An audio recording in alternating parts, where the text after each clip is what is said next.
শাহজাহান একটা কনসেপ্ট, একটা ভাবনা মাত্র। বাংলার সর্বত্র সব আসনে ভিন্ন নামে এই শাহজাহানরা ছড়িয়ে আছে, যারা রাজ্যের শাসক দল তৃণমূল কংগ্রেসের নীতি আদর্শ মেনেই গরিবের চাকরি, জমি, মেহনতের মজুরি দখল করে, নারীদের ওপর অত্যাচার চালায়।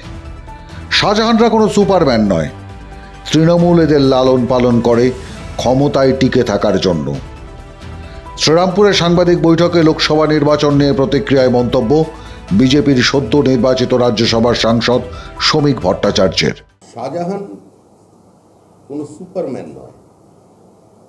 শাহজাহানরা বিভিন্ন নামে ভিন্ন বেশে সারা পশ্চিমবঙ্গে ছড়িয়ে আছে। শাহজাহান একটা কনসেপ্ট, একটা ভাবনা। শাহজাহান তৃণমূল কংগ্রেসের একটা এজেন্ডা। শাহজাহান আলাদা করে কিছু করেনি।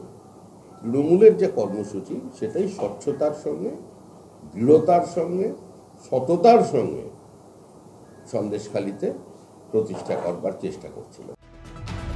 রানাঘাট দক্ষিণের বিজেপি বিধায়ক ও মুকুটমণি অধিকারীর মমতার মিছিলে হাঁটা প্রসঙ্গে শ্রমিক ভট্টাচার্যের কটাক্ষ, কে কোন বাধ্যবাধকতা থেকে তৃণমূল কংগ্রেসের মিছিলে হাঁটেন সেটা মানুষ বোঝে।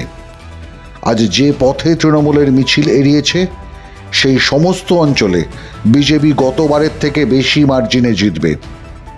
তিনি বলেন, বিজেপি দল ভাঙানোর রাজনীতি করে না।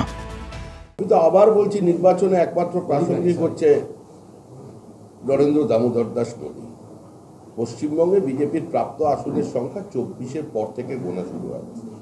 কে কোথায় হাঁটছে আমার জানা নেই, তবে যে রাস্তা দিয়ে হাঁটছে গতবারের থেকে এবারে সেখানে মার্জিন দ্বিগুণ থাকবে।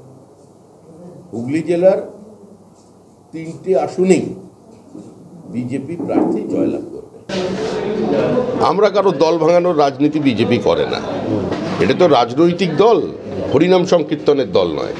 কোনো একজন জাতীয়তাবাদী দীর্ঘদিনের কর্মী স্বচ্ছ ভাবমূর্তি নিয়ে তিনি যদি তৃণমূলের এই দুষ্কৃতী বাহিনীর এই লুট, এই প্রাতিষ্ঠানিক দুর্নীতির বিরুদ্ধে প্রতিবাদ করে দল ছাড়েন, তো আমরা তো চাই একজন শক্ত সামর্থ্য মানুষ, যারা এখনো অনেক কিছু দেবার আছে রাজনীতিকে, তিনি আমাদের দলে আসুন।